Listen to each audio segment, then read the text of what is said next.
Ayan guys, papakita ko sa inyo tong loob ng bahay kung gaano kalinis ang ating pong paligid. Ayan guys, meron po tayong mga gamit dito. Ayan, kompleto tayo. May mailaw. Ayan, oh, 'di ba? May mga takip para hindi madumihan. At may mga gamit tayo dito katulad ng ano ng ayan, stapler. Yan po, ginagamit po natin yan sa sugat kapag nasugatan tayo.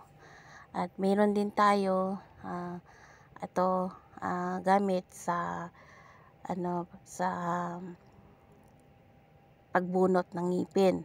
Ayan, ito yung ginagamit sa pagbunot ng ngipin. Ayan, makikita nyo guys, o diba, ang linis-linis. At ito naman yung brush. Ayan, pang makeup. Ayan, pag gusto yung mag-makeup, ito yung ginagamit sa pag-makeup.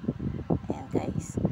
At ito naman, ito yung panlinis sa ngipin.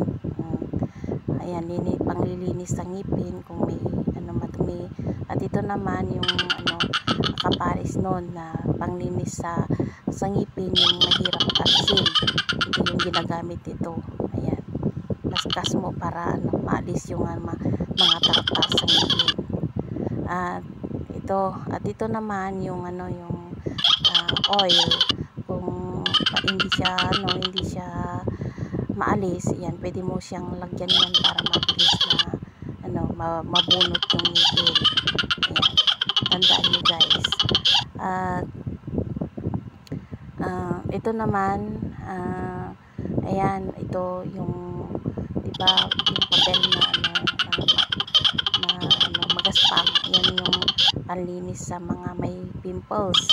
Ayan, pwede yun itong gamitin sa pang pimples. At meron naman tayo dito na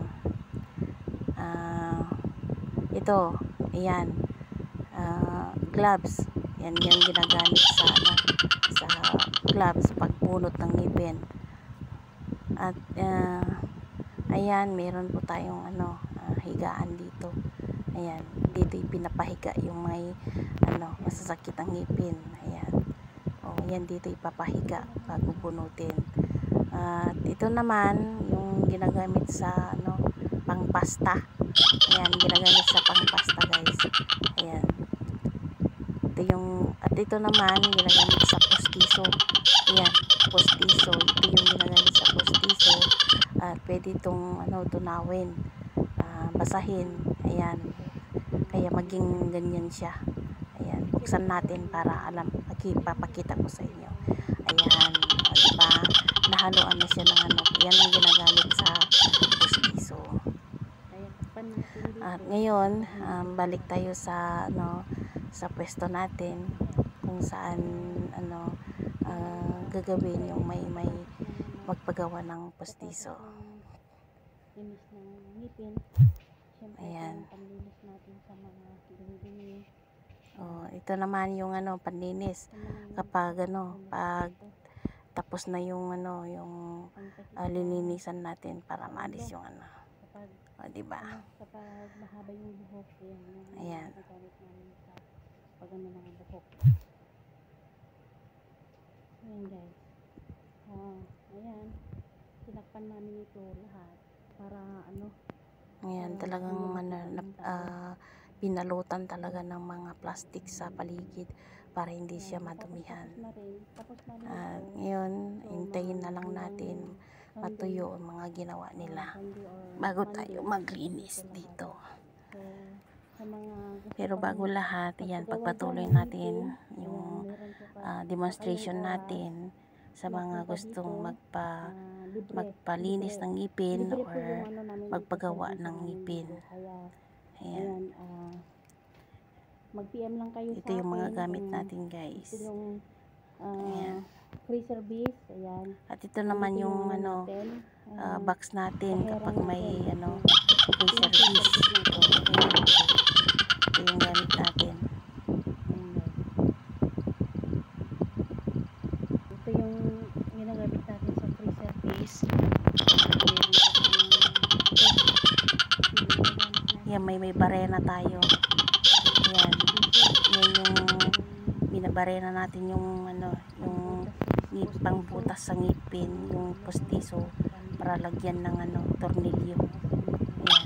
Ito yung gamit natin na box kapag mag-free service tayo sa mga bahay-bahay. Ayan.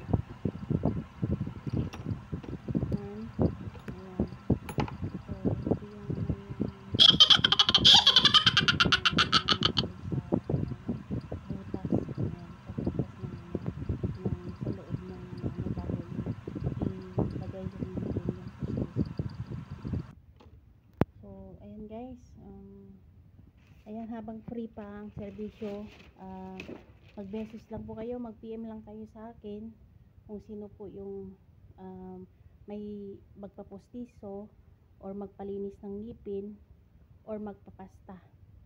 Ayan, free din po yung postiso dito. Ayan guys, ito po yung tiraan namin kanina na pang postiso. Ito ginagamit ng postiso.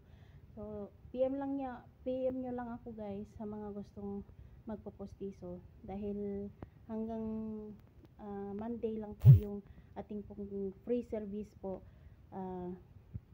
at sa Tuesday na po may bayad na po. So, ayan guys, PM nyo lang ako guys. So, contact nyo ako sa aking number. Siguro alam nyo na po yung aking number.